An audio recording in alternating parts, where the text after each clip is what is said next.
Hello everyone, this is शिवभद्रा और आज हम बियर्स-लैम्बर्ट्स लॉ पे डिपेंडिंग न्यूमेरिकल सॉल्व करेंगे। इसके साथ ही साथ हम कैलिब्रेशन कर्व को ड्रॉ करके अननोन की कंसंट्रेशन को डिटरमाइन करने की कोशिश करेंगे। ये हमारा फोर्थ लेक्चर है यूवी विजुअल स्पेक्ट्रोस्कोपी से रिलेटेड। तो हमारे पिछले लेक्चर्स में हमने बात की थी बियर्स-लैम्बर्ट्स लॉ की, that is bears law depends upon the concentration of the medium and the Lambert's law depends upon the thickness of the medium. इन दोनों ही लॉ को मिलाकर हमने मैथमेटिकल इक्वेशन डिराइव किया था, that is A is equal to epsilon CT। हमने बात की थी डेविएशंस की, जिसमें हमने डिस्कस किया था केमिकल और इंस्ट्रूमेंटल डेविएशंस को। इसके साथ ही साथ हमने एप्लीकेशंस भी देखी थी, जिसमें हमने क्वालिटेटिव और क्वांटिटेटिव एप्लीकेशन से ड्रग और ड्रग कंसंट्रेशन को कैसे डिटरमाइन करते हैं ये जाना था। आइए अब बात करते हैं कैलिब्रेशन कर्व मेथड की, और इस मेथड को हम प्रैक्टिकल्स में भी परफॉर्म करते हैं, इसलिए इसका ऑब्जेक्ट होता है to draw a calibration curve and find out the concentration of unknown. इस प्रैक्टिकल को परफॉर्म करने की जो रिक्वायरमेंट्स हैं वो हैं volumetric flask, funnel, beaker, pipette, standard drug, unknown, sample, measuring balance and the spectrophotometer. ये हमारा स्पेक्ट्रोफोटोमीटर है, जिसमें यहाँ पर हम अपने क्यूवेट्स को रखते हैं। क्यूवेट्स में हम अपने अननोन के सैंपल को और स्टैंडर्ड ड्रग के सॉल्यूशंस को रखते हैं। इस कैप को हम क्लोज कर देते हैं क्योंकि यूवी लाइट हमारे लिए हार्मफुल होती है, और उसके बाद ही इन बटन्स का यूज़ करके हम स्पेक्ट्रोफोटोमीटर को ऑपरेट करते हैं, और ये हमारी स्क्रीन है जहाँ पर हमें एब्जॉर्बेंस डिस्प्ले होती है। इस प्रैक्टिकल को परफॉर्म करने के लिए सर्टेन प्रिकॉशंस हैं। पहला और इम्पॉर्टेंट प्रिकॉशन ये है कि हमें जो भी डाइल्यूशन बनाने हैं वो बहुत ही डाइल्यूट होने चाहिए। ये हमारी प्री रिक्वेसाइट है बियर्स-लैम्बर्ट्स लॉ के लिए, हम पहले भी डिस्कस कर चुके हैं। सेकेंड प्रिकॉशन इज़, जो भी एब्जॉर्बेंस हमें वैल्यू मिलेगी वो हमेशा 1 से बिलो होनी चाहिए, वो कभी भी 1 से एक्सीड नहीं होनी चाहिए। थर्ड प्रिकॉशन, हमें जो भी वेवलेंथ चूज़ करनी है वो बहुत ही करेक्ट होनी चाहिए, वो हमारे फार्माकोपिया से मैच होनी चाहिए। द नेक्स्ट प्रिकॉशन कि जो भी हमें स्कैनिंग करनी है वो हमेशा लो कंसंट्रेशन से हाई कंसंट्रेशन की तरफ जाकर के ही करनी है। जो ग्लासवेयर्स हमें यूज़ करने हैं वो बहुत ही क्लीन होने चाहिए, और इसके साथ ही साथ सॉल्यूशन को हम फिल्टर भी करेंगे।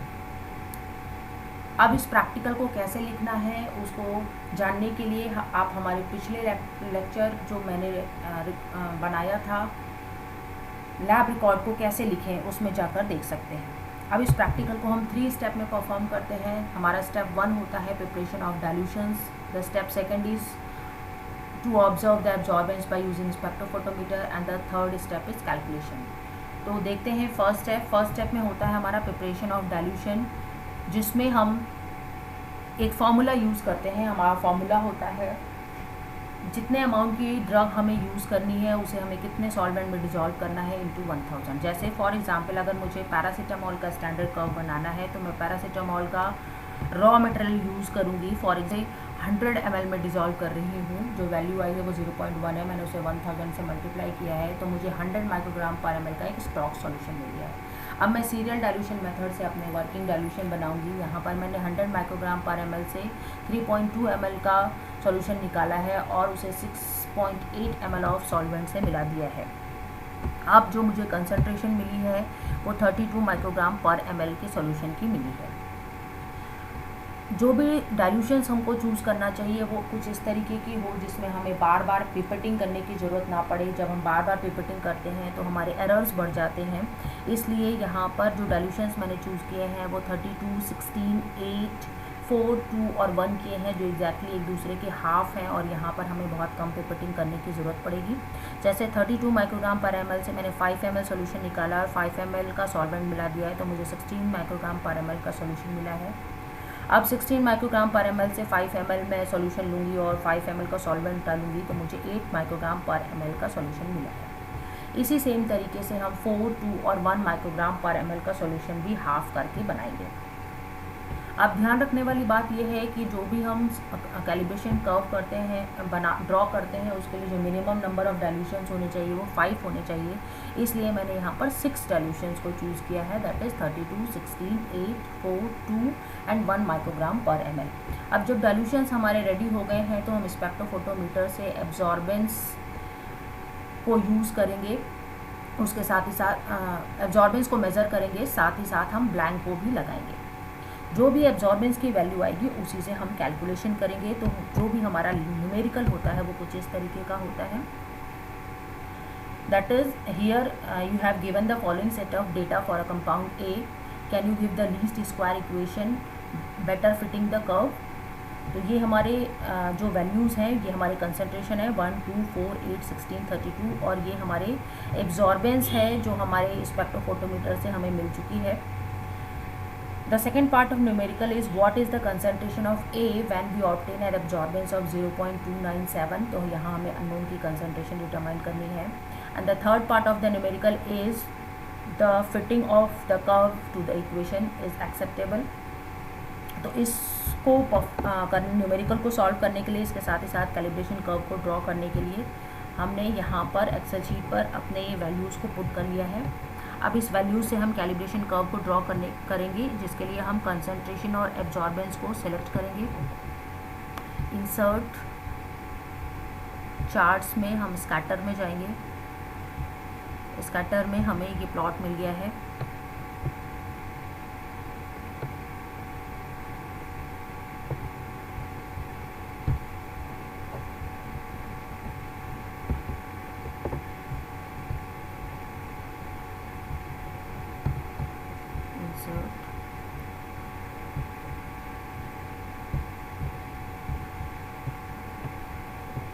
इस प्लॉट में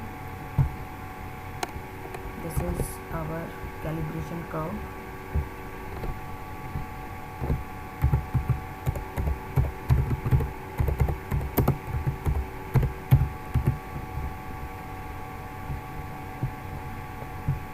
हम अपने एक्सिस को भी यहाँ पर शो कर सकते हैं। एक्सिस टाइटल्स में जाकर, एक्सिस टाइटल्स में ये हमारी एब्जॉर्बेंस है।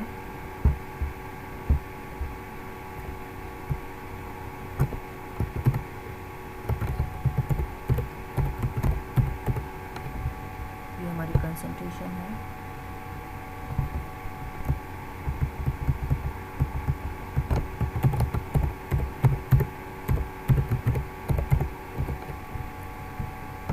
अब हम इस पर ट्रेड लाइन ऐड करेंगे, ऐड ट्रेड लाइन। और ट्रेड लाइन ऐड करने के साथ साथ हमें ऐड करना है display equation and display R square value. तो ये हमारा एक कैलिब्रेशन कर्व हमें मिल गया, जिसके एक्स एक्सिस पर कंसंट्रेशन है, वाई एक्सिस पर एब्जॉर्बेंस है। यहाँ पर हमें इक्वेशन मिल गया है और आर स्क्वायर की वैल्यू मिल गई है। तो जो हमारा न्यूमेरिकल था उसकी थर्ड पार्ट था is the fitting of the curve to the equation is acceptable. तो यहाँ पर हम देख पा रहे हैं जो आर स्क्वायर की वैल्यू है वो है 0.99 और जो हमारी आर स्क्वायर की वैल्यू होनी चाहिए वो 0.95 से 1 के बीच में होनी चाहिए। और जो वैल्यू हमें यहाँ मिली है वो 0.99 है, इसलिए हम कह सकते हैं कि the curve is appropriate and it fits to the equation. अब हमें अननोन की कंसंट्रेशन निकालनी है, तो हमने अननोन सैंपल की एब्जॉर्बेंस को यूवी स्पेक्ट्रोफोटोमीटर से मेज़र कर लिया है, जो हमें मिली है 0.297। अब कंसंट्रेशन निकालने के लिए हम फॉर्मूला लगाएंगे इक्वल टू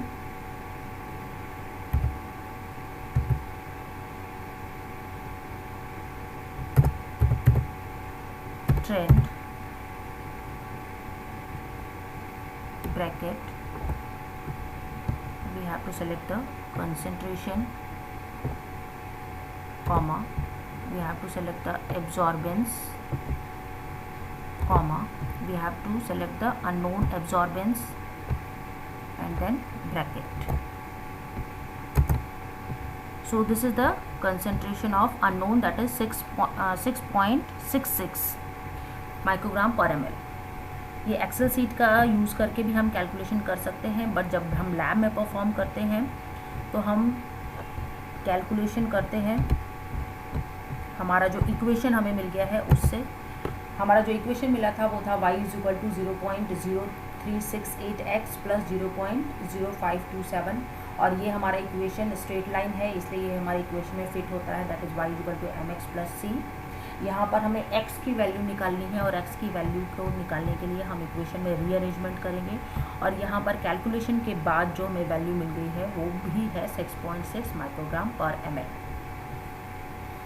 तो इस तरीके से हम कैलिब्रेशन कर्व को ड्रॉ करते हैं और कैलकुलेशन परफॉर्म करते हैं। अगर हमें न्यूमेरिकल भी दिया गया है तो इस तरीके से हम न्यूमेरिकल को सॉल्व करते हैं। तो ये था हमारा कैलिब्रेशन कर्व, जिसे हम स्टैंडर्ड कर्व भी कहते हैं, और ये कर्व हमारे लिए बहुत ही सारी एस्टिमेशंस में यूज़ होता है। फॉर एग्जांपल, अगर हमें we have to develop a method for analysis of any drug through HPLC or any other instrument, तो हम इस स्टैंडर्ड कर्व का यूज़ करते हैं। इसके साथ ही साथ अगर हमें किसी भी ड्रग की स्टेबिलिटी को चेक करना है, वेदर इट इज़ एक्सपायर्ड और नॉट, उसके लिए भी हम इसी स्टैंडर्ड कर्व को ड्रॉ करते हैं। हम हर दिन, हर वीक्स पर, हर मंथ्स पर या हर ईयर पर इस कर्व को ड्रॉ करके ड्रग की स्टेबिलिटी को पता करते हैं। इसके साथ ही साथ हम बहुत सारे एक्सपेरिमेंटल पर्पजेज़ के लिए भी इस कर्व को यूज़ करते हैं। For example, if we have to determine total phenol content या टोटल फ्लेवोनॉइड कंटेंट या टोटल टैनिन कंटेंट, इस तरीके के प्रैक्टिकल्स में भी हम इस स्टैंडर्ड कर्व का ही यूज़ करते हैं। इसलिए यह कर्व हमारे लिए बहुत ही इम्पॉर्टेंट है। That's all for this lecture.